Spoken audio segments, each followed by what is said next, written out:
Iran പിടികൂടിയ MSC Aries കപ്പലിൽ കുടുങ്ങിയ കോഴിക്കോട് സ്വദേശി ശ്യാംനാഥിന്റെ വീട്ടിൽ നിന്ന് കോഴിക്കോട് ഞങ്ങളുടെ പ്രതിനിധി റമീസ് ചേരുന്നുണ്ട്. റമീസ്, അതായത് ഇന്നലെയാണ് ഇത്തരത്തിൽ ഇറാൻ പിടികൂടുന്നത്, MSC ഏരീസ് കപ്പൽ പിടികൂടുന്നത്. അതിൽ 2 മലയാളികളാണുള്ളത്. അതിൽ ഒരാൾ കോഴിക്കോട് സ്വദേശിയും ഒരാൾ പാലക്കാട് സ്വദേശിയുമാണ്. വളരെ ദാരുണമായ സംഭവം തന്നെയാണ്. എന്താണ് വീട്ടിലെ സാഹചര്യം?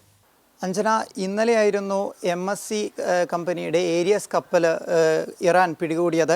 ഞാനിപ്പോൾ ഉള്ളത് കോഴിക്കോട് സ്വദേശി ശ്യാംനാഥിൻ്റെ വീട്ടിലാണ്. കപ്പലിൽ പിടികൂടിയ 2 മലയാളി കപ്പലിലെ ജീവനക്കാരായിരുന്ന 2 മലയാളികളിൽ ഒരാളാണ് ശ്യാംനാഥ്. ശ്യാംനാഥിൻ്റെ അച്ഛൻ വിശ്വനാഥൻ നമ്മളിപ്പോൾ ചേരുന്നുണ്ട്. മകനെ കോണ്ടാക്ട് ചെയ്യാൻ പറ്റിയായിരുന്നു? മകൻ രാവിലെ 8 മണിക്ക് ഇന്നലെ ബിറ്റ്വീൻ 7:30 to 7:45 നമ്മളെ കോണ്ടാക്ട് ചെയ്തിരുന്നു. ഞങ്ങൾ സംസാരിച്ചു, ഞാനും അമ്മയും സംസാരിച്ചു. കുഴപ്പമൊന്നുമില്ലായിരുന്നു. അങ്ങനെ പിന്നെ വിളിക്കാം അച്ഛാന്നും പറഞ്ഞ് അവൻ വെച്ചു. പിന്നെ യാതൊരു വിധത്തിലുള്ള കമ്മ്യൂണിക്കേഷൻ ഉണ്ടായിട്ടില്ല. പിന്നെ 1 മണിക്ക് MSC shipping company, Mediterranean shipping കമ്പനീൻ്റെ ഓഫീസ് ഫ്രം ബോംബെ, അവിടുന്ന് അവർ ഒരു ക്യാപ്റ്റൻ പ്രതാപ് വിളിച്ചു.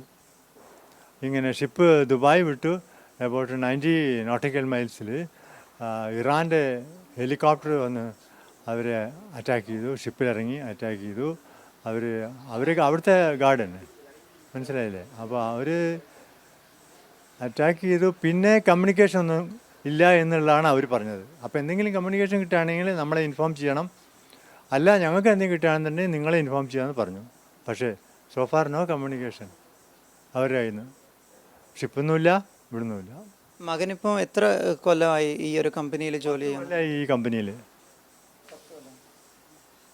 അപ്പം മലയാളികളായിട്ട് കൂടുതൽ പേരുണ്ടായിരുന്നു? മലയാളികളായിട്ട് 3 ആളെ ഞങ്ങൾക്ക് കൃത്യമായിട്ട് അറിയുള്ളൂ. ഒരു ധനേഷ്, ഒരു സുമേഷ്, പിന്നെ ശ്യാംനാഥ്, പിന്നെ ഒരു ലേഡി ഉണ്ടെന്നാണ് പറയുന്നത്. എക്സാക്ട്ലി ആയിട്ട് ഉണ്ടോ? കമ്പനി കൃത്യമായി കാര്യം പറയാനുള്ളത് എന്താണെന്ന് വെച്ചാൽ ഒന്ന് പറയട്ടെ. ഈ സുമേഷ് ഈ ന്യൂസ് കാണുകയാണെന്നുണ്ടെങ്കിൽ ഈ സുമേഷ് എന്ന് പറഞ്ഞ അവരുടെ വീട്ടുകാർ അവരുടെ അച്ഛൻ്റെ നമ്പർ ഒന്ന് തന്നാൽ നന്നായിരുന്നു. എന്തെങ്കിലും ഇൻഫർമേഷൻ ഉണ്ടെങ്കിൽ നമ്മൾ അവർക്ക് പാസ് ചെയ്യാൻ വേണ്ടിയിട്ടാണ്, വേറെ ഒന്നുമില്ല. ഈ ഉദ്യോഗസ്ഥരും വൃത്തങ്ങളൊക്കെ ബന്ധപ്പെട്ടിരുന്നോ ഈ ഒരു? അല്ല, ഉദ്യോഗസ്ഥരെന്ന് പറഞ്ഞാൽ ഈ അവരുടെ കമ്പനിയിൽ നിന്നുള്ള MSC ക്യാപ്റ്റനാണ് വിളിച്ചത്. വിദേശകാര്യ മന്ത്രാലയം അല്ല, ഞങ്ങളിപ്പോൾ ആരെയും കോൺടാക്റ്റ് ചെയ്തിട്ടില്ല. പക്ഷേ എനിക്ക് ഡൽഹി നമ്മൾ ഒരു റിലേഷൻ ഉണ്ട്, അവരായിട്ട് കോൺടാക്ട് ചെയ്തപ്പോൾ ഡിഫൻസ് മിനിസ്ട്രിയും പിന്നെ ഫോറിൻ മിനിസ്ട്രിയൊക്കെ ആയിട്ട് ബന്ധപ്പെട്ടിട്ടുണ്ട്. ഷിപ്പ് ടോ ചെയ്ത് കൊണ്ടുപോയി ഇറാനിലേക്ക്. മകനും ചരക്കിലെ ആ കപ്പലിലെ ജീവനക്കാരൊക്കെ സുരക്ഷിതരാണെന്നാണ് വിവരം ലഭിച്ചിരിക്കുന്നത്. As per news. ഇതിപ്പം കപ്പൽ ഇന്നലെയാണ് പിടികൂടിയത്. അപ്പം എപ്പോഴായിരുന്നു ഇവിടത്തേക്ക് എത്തേണ്ടിയിരുന്നത് കപ്പലിപ്പോൾ എൻ റൂട്ടാണ് ബോംബെക്ക്. അപ്പോൾ ആ ബോംബെയിൽ എത്തിയിട്ട് അവൻ ഇങ്ങോട്ട് വരാനിരുന്നതാണ്. ശ്യാംനാഥിൻ്റെ അമ്മ നമ്മോടൊപ്പം ചേരുന്നുണ്ട്.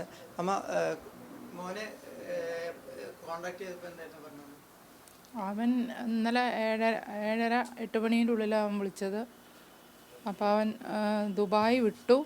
ബോംബെയിൽ 16-ാം തീയതി ഉച്ചയോടെ എത്തിക്കഴിഞ്ഞാൽ അവിടെ ഇറങ്ങും എന്നാണ് പറഞ്ഞത്. പിന്നെ അത് പറഞ്ഞു. പിന്നെ വീട്ടുകാര്യങ്ങൾ സംസാരിച്ചു വെച്ചു. അപ്പോഴൊന്നും ഉണ്ടായിട്ടില്ല, ഒന്നും പറഞ്ഞിട്ടുമില്ല. ഈ മോനെ കമ്മ്യൂണിക്കേറ്റ് ചെയ്യാൻ പറ്റുന്ന ഇപ്പോൾ നിലവിൽ എന്തെങ്കിലും മാർഗങ്ങൾ കമ്പനി അറിയിച്ചത്? ഒന്നുമില്ല. അവരിങ്ങനെ നമ്മളെ ഇൻഫോം ചെയ്തു ഇങ്ങനെ ഉണ്ട് എന്ന് പറഞ്ഞിട്ട് പിന്നെ നമുക്കൊരു വിവരമില്ല. പിന്നെ നമ്മൾ ഈ ന്യൂസ് കാണുന്ന വിവരം തന്നെയാണ്.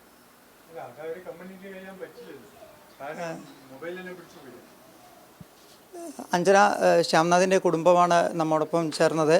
നിലവിൽ ഇവരൊക്കെയും സുരക്ഷിതരാണെന്നുള്ള വിവരമാണ് വിദേശകാര്യ മന്ത്രാലയം നമുക്ക് നൽകിയിട്ടുള്ളത്. നിലവിൽ ഇവരൊക്കെയും സുരക്ഷിതരാണ്. ഇവരെ വിട്ടുകിട്ടാനുള്ള നടപടികൾ കേന്ദ്ര സർക്കാരും വിദേശകാര്യ മന്ത്രാലയവും ചെയ്യുന്നുണ്ട്. റമീസ് മുഹമ്മദ്, കൈരളി ന്യൂസ്, കോഴിക്കോട്. റമീസാണ് വിവരങ്ങൾ നൽകിയത്. ഇറാൻ പിടികൂടിയ MSC ഏരീസ് കപ്പലിൽ കുടുങ്ങിയ കോഴിക്കോട് സ്വദേശി ശ്യാംനാഥിന്റെ വീട്ടിൽ നിന്നാണ് റമീസ് ചേർന്നത്. എന്തായാലും വലിയ ആശങ്കയുടെ നിമിഷങ്ങളിലൂടെ തന്നെയാണ് കടന്നുപോകുന്നത്. എത്രയും പെട്ടെന്ന് വിദേശകാര്യ മന്ത്രാലയം ഇതിൽ കൃത്യമായ ഇടപെടൽ നടത്തുകയും ഇന്ത്യക്കാരെ മോചിപ്പിച്ചുകൊണ്ട് തിരികെ കൊണ്ടുവരും എന്ന പ്രതീക്ഷയിൽ തന്നെയാണ് നമ്മൾ മുന്നോട്ട് പോകുന്നത്.